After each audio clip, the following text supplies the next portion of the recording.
shop on this fine Monday morning.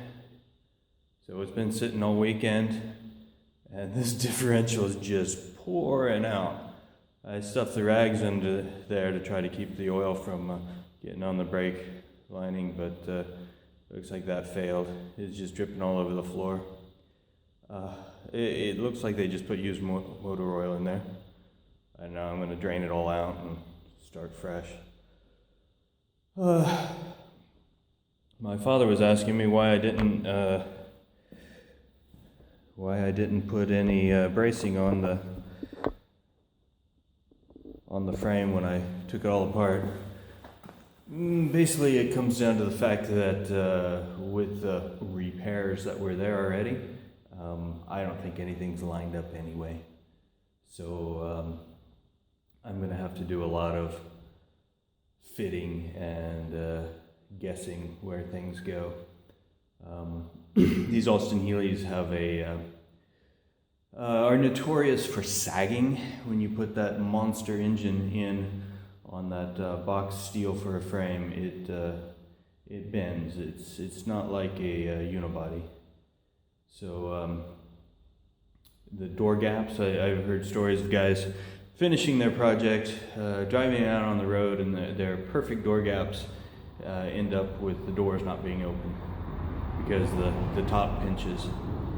I'm going to try to avoid that as best I can, but I don't think any bracing I could have done would have prevented that. So you don't see bracing. That's why I don't think some box steel across the top of the door jamb would prevent the bowing that you're going to get from the engine put in place. Anyway, big plans for today. I'm going to try to get the rear suspension off. I don't know, I'm not going to try and go crazy. I want to take the front suspension off too, eventually, but I don't have a spring compressor. So if I get the rear off, I'll see what all I can do on the front till I get to the point where it's not a good idea to continue till I get that compressor. Anyway, it's on order. That's the plan for the day.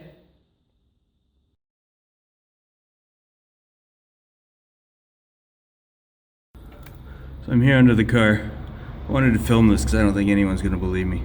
I just took the plug out of the differential, expecting oil to come flying out. And nothing. Absolutely nothing. There's some sort of gooey plug up in here. Ew. There it goes.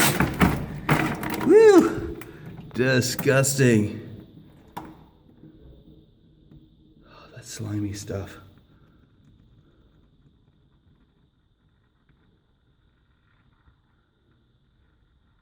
Yeah, that can't be good.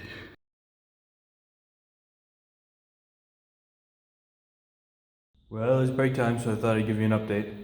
I got the differential out. I've kind of put it back together with wheels and stuff to roll it around the shop because it's a lot easier that way.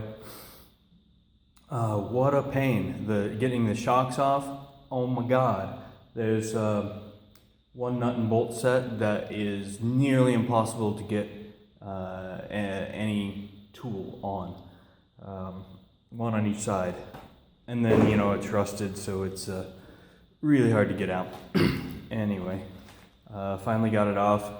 Had to take the knuckle, this part down at the bottom. It goes to transmission. Had to take that off, which means I also had to take off the shafts. Anyway, did finally get it out, but have spent nearly the entire morning on it. So now, I jacked up the front and took off the front wheels for the first time. Well, first time for me. I'm gonna pull off what I can from here. Looks like there's I can probably get the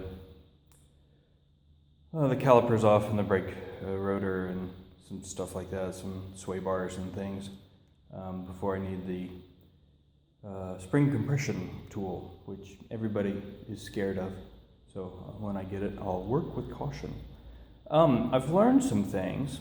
Earlier videos I said things about copper brake lines where I'd never heard of. Well, in some states copper is illegal, but there's a copper something alloy that does work.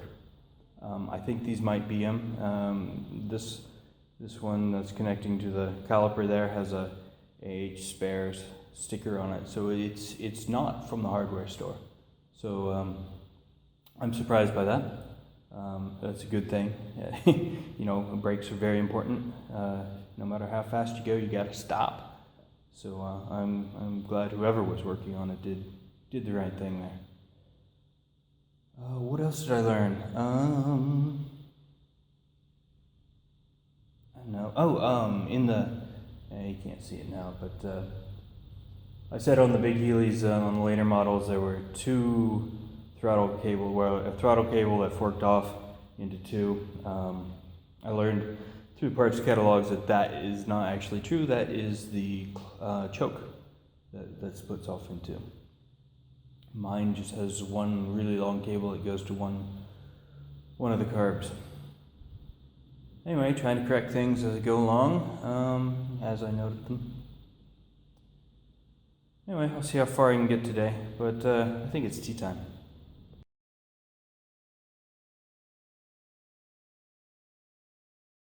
Well, I think that's about it for today. Made some good progress. After break time, I got the hydraulics off the front brakes. Didn't get the rotors off because they're weird. But the front brakes are tiny. Check this out. I know in the 1962, disc brakes would have been like the newest technology. So having front brakes at all would be much better than drum brakes.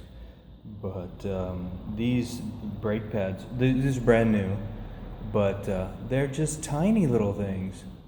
You have all this engine, all this power, all this car, and tiny little brakes.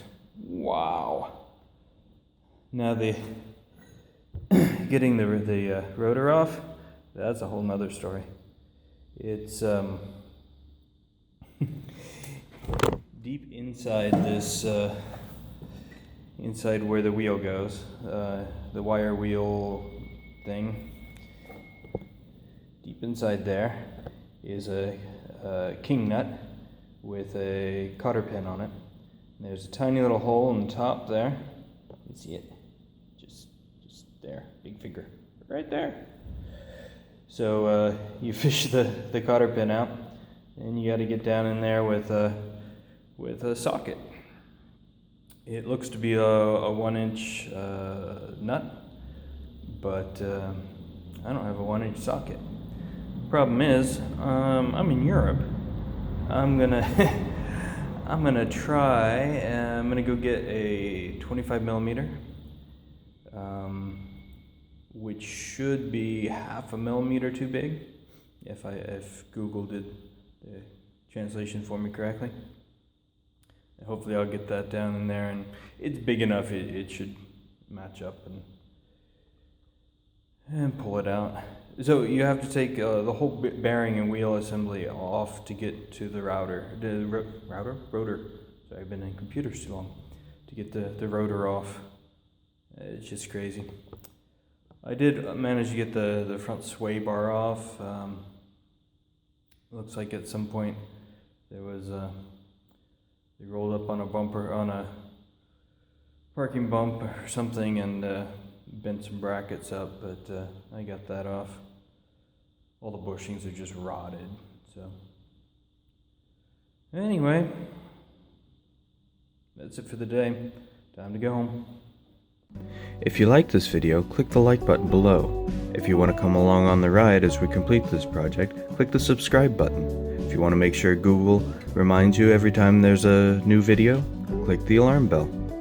Your support is very much appreciated.